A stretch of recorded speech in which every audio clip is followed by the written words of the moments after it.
My message for this Christmas week is to talk about the hope, the possibility or the plan of God is that we overflow with hope through the power of the Holy Spirit. When you say, Charles Allen put it this way, when you say a situation or a person is hopeless, you're slamming the door in the face of God. When God is there, with God, no situation is hopeless. I recall many years ago facing an impossible situation. And I thought, God, this is at the level you need to part the Red Sea on my behalf. Guess what? He parted the Red Sea and brought me through a really hopeless situation. There's two significant dangers in losing hope. And the first one is that we just turn away from God.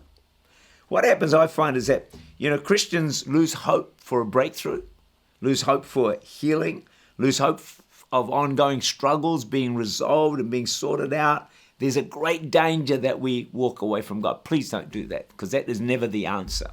Secondly, we just give up on what we were hoping for. Proverbs 13:12, hope deferred makes the heart sick, but a desire fulfilled is a tree of life. When hope is gone, it is easy to stop trying and to give up on our dreams. For example, you may be working hard to resolve a particular struggle in life. If it just doesn't change, eventually you start to lose hope. See, hope sustains us to persevere. If you stay on course, it's a good chance that God can work a miracle for you. It's amazing that the word hope occurs over 50 times just in the New Testament. I reckon God knew that every week, once a week, we were going to need an injection of hope. See, our strength to live godly, productive lives depend a lot on hope filling our hearts. See, life without hope is a living hell. In fact, they say one of the worst things about hell is that there is no hope. It will never change, it will never get better, and you can never get out. Hebrews 6 verse 19. This hope we have as an anchor of the soul, both sure and steadfast. Hope is an anchor. It really is. Boats, they have an anchor that's fixed to solid earth and or to rock or something like that to hold it steady through the storms. And hope is like an anchor. So when the storm rages, our hope in God can hold us steady and to see us through to the other side, to a place of safety. Hope in God may not still the storm, but it can hold you steady through the storm.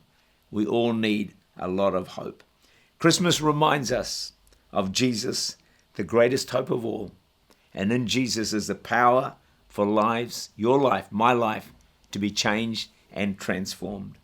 The Samaritan woman is a beautiful story of a person who was in a hopeless condition. Been married 5 times and now had someone else she was living with. There's no question she would have been rejected by society for her lifestyle. She was trapped. Emotionally, I'd suggest empty. She must have been. She had tried it all. Nothing had worked. Some say she was in a swamp emotionally. A personal encounter with Jesus radically changed her life. Think about this. She began the day rejected and hopeless, and she found her hope restored when she had an encounter with Jesus. He accepted her and loved her unconditionally. Jesus Christ is the same yesterday, today, and forever. What he did for the Samaritan woman, he can do for you and he can do for me. He's still in the business of filling people with hope and changing their lives.